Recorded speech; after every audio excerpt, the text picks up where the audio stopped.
world, important things like Mm-hmm. vampires and zombies Mm-hmm. Yes. and Amen. technology and all the other craziness that goes on around us, to realize that there's some spiritual elements and depth and connectivity in those things as well. Now, I would imagine Ogun, when you're putting this book together that um, you struggled with figuring out how much to talk about and how much to say, right? And your subtitle sort of gets at it, like life, spirituality, and the meaning of God. Right? Those are Yeah. huge topics, right? Yes, Because, they are. and I think, and I've felt this myself at times. But when someone goes through a change in their perspective and their understanding and their spiritual practices, they begin to realize that everything is implicated and Yes. everything gets caught up in that. And so when you want to describe to someone about that, you're not describing a small adjustment in life, a little innovation or a little, a fix. You're really saying everything that you think about and how you think about it really could have a new approach if you were to take it this direction. That gets really hard to keep tight enough where someone says, "Well, I'm willing to pick up your book, and I'm going to give you 3 hours of my reading time," which and which to which communicate it. which will give you an extra hour because it's a short book. That's right. That's right. I mean, it is really that is quite an endeavor that you've taken on. Did you feel some of that pressure as you're putting together the book, or now try to describe to people what the book is about? The main pressure was meeting the publication deadlines. I Oh, was so really? worried about those. I didn't worry about anything else. But Hmm. yes, the subtitle is a bit large. And I don't know that I necessarily did myself justice in addressing this this title. But I think you hit on the right note that um, whether no matter where you stand on the spiritual spectrum, whether Mm-hmm. you are a hardcore atheist or whether you are on the extreme other end, I believe that everything that we do is informed by that position. You can't separate it. Yeah. Um, so it becomes huge, and I think it becomes so huge that the only way we can Mm. be comfortable with it is not to think of it as something so huge, but really think of it as just another nuance in our life, and not necessarily to weigh every decision, by Mm. by something like, what would Jesus do, Right. or what Right. does the Bible say, or you know not to be that, but to realize that when we spend the time working on our spiritual self, if you will, Mm-hmm. that it bleeds into everything else, and we don't have to be that anal about it. Mm. It's a comprehensive picture, and I got to this point from living it the opposite way. I used to be that guy who every decision, thought, conversation, action Yeah. was the question of, yeah, what would Jesus think about this? What is God looking at me now? what Mm-hmm. what happens here? What's the Bible rule about this? Mm-hmm. And that was no way to live. I was torturing myself. Yeah. uh, When if your parents or the people who love you in Barbados and who cared for you in your faith and were your Sunday school teachers or encouragers in school or something, when they hear you talk like this, how are they with it? oh, I'm the black sheep of the family. Are you? Are they Most worried about you, or are they do they um, smirk they, about you? Do they they say, oh, that's that Ogun's always been that way, or what do they do with someone like you? my mom my mom constantly encourages me to just keep it on the down low. If you're gonna have those ideas, just Yeah, shh. yeah. Don't. So it's fascinating when I share things on Facebook. You're talking about Mm-hmm. social media earlier. I'm Hmm. all over the place social media wise. Yeah. When I share thoughts like that, every once in a while I'll get a call. Why are you saying these things? Now people Yes. are asking me about them, and I don't know Uh-huh. what to tell them, and Mm-hmm. stuff like that. So it's been a fascinating journey. My family, for the most part, my immediate family back in Barbados, especially on my mother's side, they are continue in that traditional evangelical tradition. Mm-hmm. And I've said to them many, many times, Yeah. because I am where I am doesn't make you wrong. Mm-hmm. This is where I am in my spirituality. You are where you are, and for me, my only wish is that if your spirituality supports who you are and you are in love and at peace with yourself, great. I am with me. Just hold that for me as well. I said, there's not a strict right or wrong here. I think anytime we try to say Mm-hmm. one way to have a relationship or interaction or understanding of God is right, then not only have we just tried to pigeonhole, you know, the all that is that we Mm-hmm. call God, which we Mm-hmm. can't, but then we are also limiting ourselves from expanding and deepening to the full awareness of God that we can have in our lives. Mm. So tell us a little bit about the main title of the book, Rants to Mhm. Revelations. So the title of the book came from a blog I used to write. In fact, a Mm-hmm. lot of the chapters in the books originally started as blog posts, and the blog really came out of my the most of the postings came out of my seminary experience. In the seminary, and just before I started seminary, I would, some people have a dark night of the soul. I had a few dark weekends of the soul, Mhm. and it kind of wasn't pretty, and I was angry with the world a Mm-hmm. lot, angry with my experience, angry with my past. I was just angry, angry, angry, angry, and hence the rants. And Mm. if you read the post, you would, that anger comes through. And during the course of seminary, because I'm digging deeper within myself, I realized that within these experiences that I'm ranting about is really how I am finding myself and finding the God within me. Mm. Hence the rants, the revelations. And when I left seminary, I'd come to a much greater place of peace and serenity. I'm all zenning out. I actually shut the rants to revelations blog down because I was no longer ranting about things.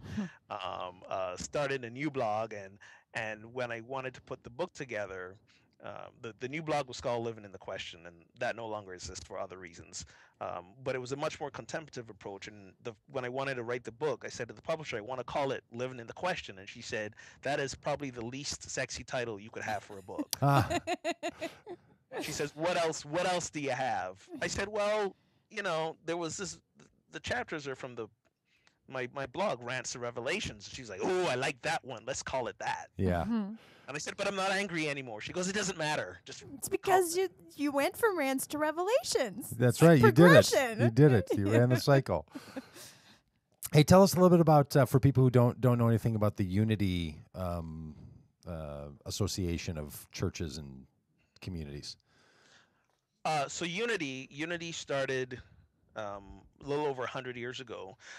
What a lot of people are familiar with are publications like the Daily Word, Mm-hmm. that magazine with the scripture and the little inspirational paragraphs. A lot of people subscribe to Daily Word. A lot of people are familiar with Silent Unity, the 24-hour Mm. prayer network that you can call into. Those Mm. are all under the umbrella of Unity. Unity is kind of a new thought Christian organization. Some of the major differences that you would find in Unity as opposed to traditional Christianity, if you will, is we look to Jesus as basically a way shower, not an exception, but an example. There's that verse when Jesus says, "These things you shall do and greater." He was in Unity's point of view saying, "I'm not much different than you guys are. I may be in connection, in full connection Mm. with my God self, Mm-hmm. and anybody can do that." So Unity really kind of takes that approach. It's what we call practical Christianity and Yeah. practical spirituality. And the thing I love about Unity is that Unity opens its doors to everyone. It does not discriminate by gender, sexual orientation, identification. Unity is open to all, and it's. Many people say they find themselves feeling at home Mm. there. What do people? How does I mean, I know this wasn't what you're thinking about talking about, but this is interesting to me now. One of the guests we're going to have on after this has written a book about 6 marks of progressive worship. Yeah. And he struggles with the fact that being like a mainline, being in a mainline church situation and trying to think more progressive theological thoughts within the constructs of sort of your traditional Christianity. It's really hard to find resources, sermon resources, music resources, stuff for Sunday school class. Like, it's just really hard. And it's a curious problem, right? Because people think we live in a world that's sort of increasingly secularized and kind of Right. progressive, but I'm not sure that's the case. But it's really hard to find that kind of thing. How do you all do that in the Unity world? How like what are and you mentioned that there's oftentimes a time of contemplation or silence or meditation. Right. do you all make your own music? Do you not have music? Do you do stuff with kids? Like all how does all this of the tradition? above. On a Sunday morning, it looks like a fairly regular church service. We have Sunday school, kids come in.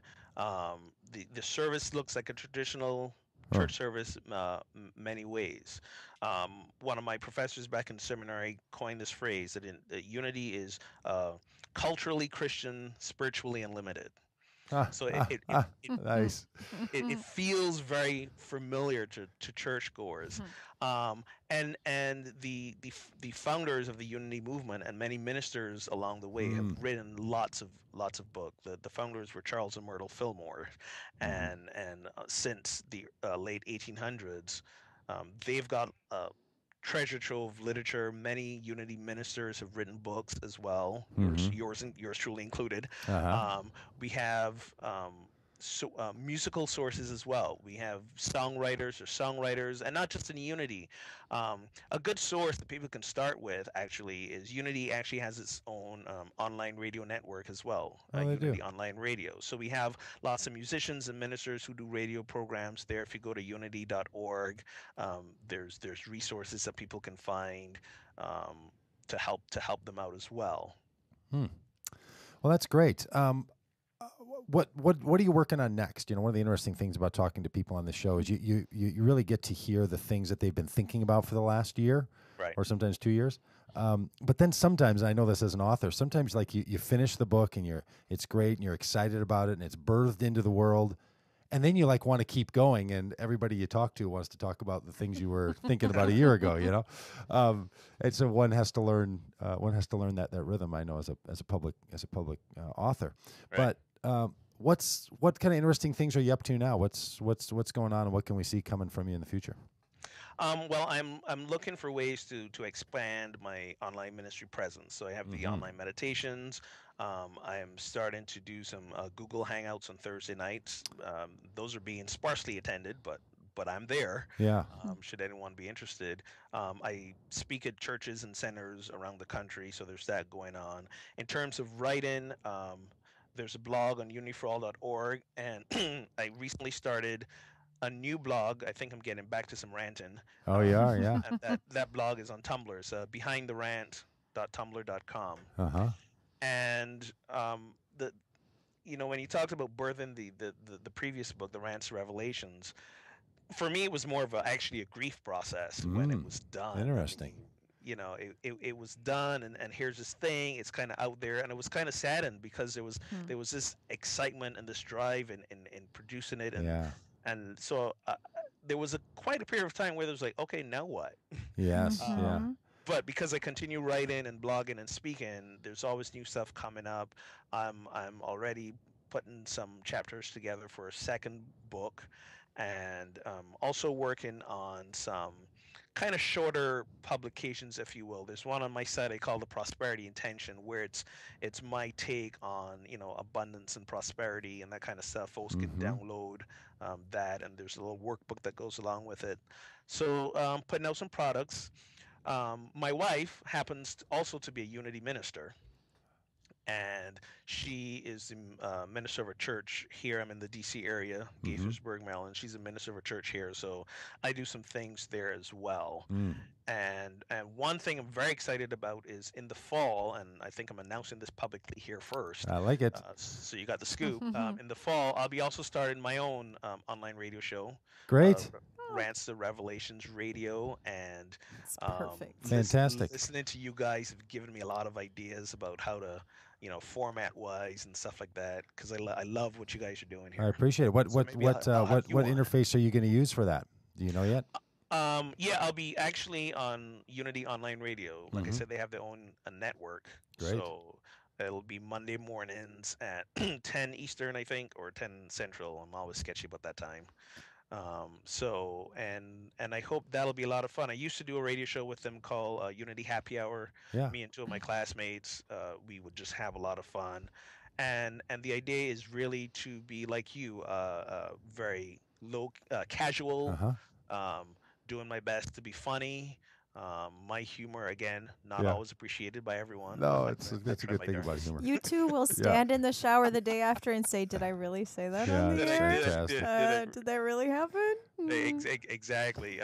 So it'll be there, and that's the thing I'm working on now, curating some guests, and I'm thinking about that. So that's Great. the main thing I'm very excited about. That's fantastic. Well, Ogun, you've got 2 fans already for that new That's show. right. Wonderful. So yeah, Um, super glad you're willing to be on. Thanks so much. And And I have one quick request yeah, before we go. please, yeah. Yes. One of your past shows, you had Richard Rohr on, Yeah. and I Mhm. love his stuff. And I think you kind of made it the unofficial minister of your show. Thank you. We did. He's our priest. He's the priest of Exactly. our. Should anything happen to him, I'd like to be next in the running. Yes. Absolutely. You Well, could maybe you be our should- unity. Our official priest. unity How about meditator. that? How about if you're our official meditation guy? That'll work. Oh. We'll take it. Perfect. We'll There- take it. Thank you. I always try to think about that. And I feel like some people are like, "What's with those people that always want to make us the official this or that?" You Not know. afraid to ask. Yeah. No, I'm sure glad it's you did. fantastic. All right, Ogun. Thanks a lot, buddy. Hey, we will cross paths soon. All right. Sounds good. All right. Thanks. Yep. Bye bye. I like him.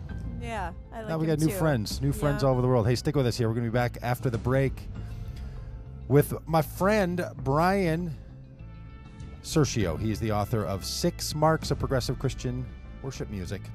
After the break, Deck Badger Radio, broadcasting around the world, maybe even on the space station. They're busy doing experiments up there, I found out, so they're probably not listening. I'm gonna use the hanging the hanging gerund like he does, the hanging gerund, you know, the Are ya? because Yes. Ogun was from the Caribbean, so he gets Yes. the not from the Caribbean, so he gets to end everything in the end. The Caribbean, being, you want- living, thinking. There Yeah. you go. And when I do that, I Just- sound like a rural guy, Yeah, you do. which I don't like. But when he does, he sounds like a man from the Caribbean. Well, you're just gonna have to accept that. He's going to be our official hanging gerund. Is that the right? Is that the right phrase? No, well, the gerund is the ing. Yeah. And you're dropping the G. Yeah. So dropping the G of the gerund, I don't know what that He's means. dropping the gerund, or he's hanging If you say. hanging the gerund, a hanging gerund. Hey, we'll be back here after the break with Brian. He's waiting for us. We Burning got to the go. G. Can't sit around talking like this.